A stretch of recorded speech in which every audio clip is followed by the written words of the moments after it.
Hello and welcome to the Intel Brief. Today is Wednesday, 31 December, the last day of the year. Very exciting. I'm your host, Daniel, and today we're going to talk about protests in Iran have spread for the third day in a row after currency hits a record low. Guinea's Junta leader has been declared the winner of the presidential election, and Syria has imposed a curfew in a port city after sectarian violence.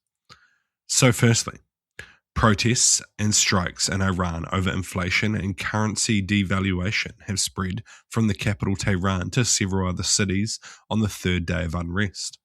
The protests began on Sunday after shopkeepers in Tehran's Grand Bazaar staged a strike when the Iranian rial hit a record low against the US dollar on the open market. Since then, videos verified by news agencies have shown demonstrators in cities of Karajan. Oh, Jesus, there's about 6 cities here that I cannot pronounce. Karajan, Hamidin, Qisam, Malarad, Isfahan, Kermanshah, Shiraz, and Yazid. Mate, absolutely get in. Police were also seen using tear gas in attempts to disperse these protesters. The Iranian government said it recognized the protests and would listen with patience, even if it's confronted with harsh voices. The president later wrote on X on Monday that he had instructed the Interior Ministry to hold talks with what he described as representatives of the protesters, so that measures could be taken to resolve the problems and act responsibly.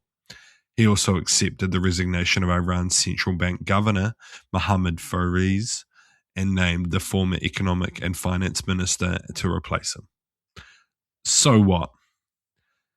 I think a lot of people on Twitter especially are like trying to point at this as, you know, the fall of the Iranian regime, mostly due to like there's been some chanting and like pro-Shah stuff, Shah being the former king of Iran.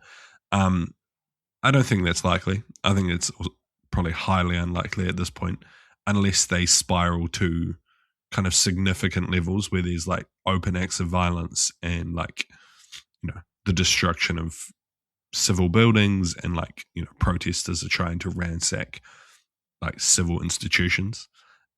Currently, this just seems like a pretty not benign or not run of the mill, but like, you know, there's clear what these people want. They're not really looking for the overthrowing of the Iranian regime. They just want stability and better prosperous life. You know, I understand that goes hand in hand with the issues the Iranian regime is facing. So it's kind of, you can't get one without the other. But yeah, I don't think it's likely that this is going to lead to a revolution. But I have been wrong. And recently these things have been happening very fast. So, you know, by Monday, it could be all over. But this still seems unlikely. Yeah. And next, Guinea's military leader, Mamdi Doumbouya, has been declared the winner of the presidential election held over the weekend. Provisional results show on Tuesday. Doumbouya, who seized power in a coup in 2021, won 86.7% of the vote. Of course he did, according to the General Directorate of Elections. He was widely expected to win the election.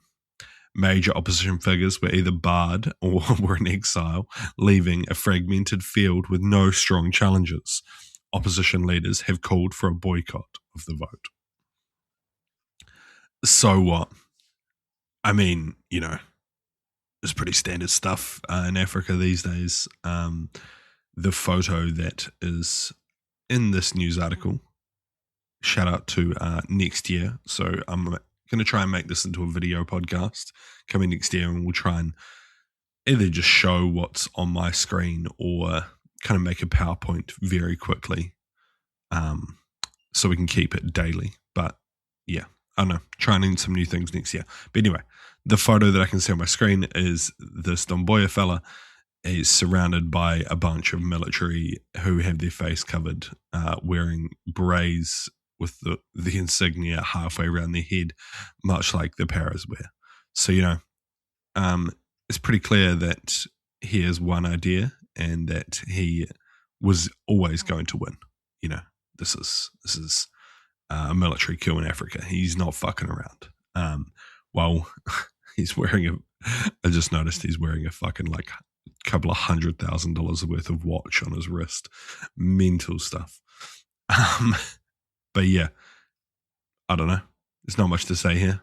He blatantly just took over the country and forced everyone who could oppose him out. So I guess that's that. And lastly, security forces in Syria imposed a curfew on Latakia City, a bastion of the country's Alawati community on its coastlines west, state media reported on Tuesday. The move followed 2 days after 4 people were killed in nighttime protests that spiraled into sectarian violence. State media also reported that 21 people allegedly linked to the ousted government of former President Bashar al-Assad. Oh. It doesn't explain what happened to those people. I'm presuming they got arrested. A television report described those arrested. Yeah. Okay. So 21 people were arrested. Sorry, the news article doesn't actually specify. So what? This just shows like the difficulties that the Iranian regime is facing. Syria is a very diverse place. And there's a lot going on. And when you're taken over by what at some points was a terrorist organization, you're going to have trouble. Those people have some pretty radical ideas, and they do not think much of the minority populations of Syria.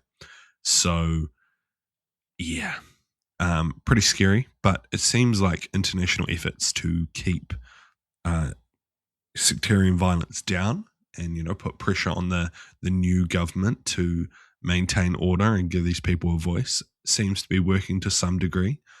There has been fighting against the Kurds in the east or the north, but so far not too bad. It doesn't seem like it got out of control, so hopefully it can continue in its somewhat peaceful manner. But anyway, that's been your Intel Brief. I've been your host, Daniel, and I'll see you again next fucking year. See you!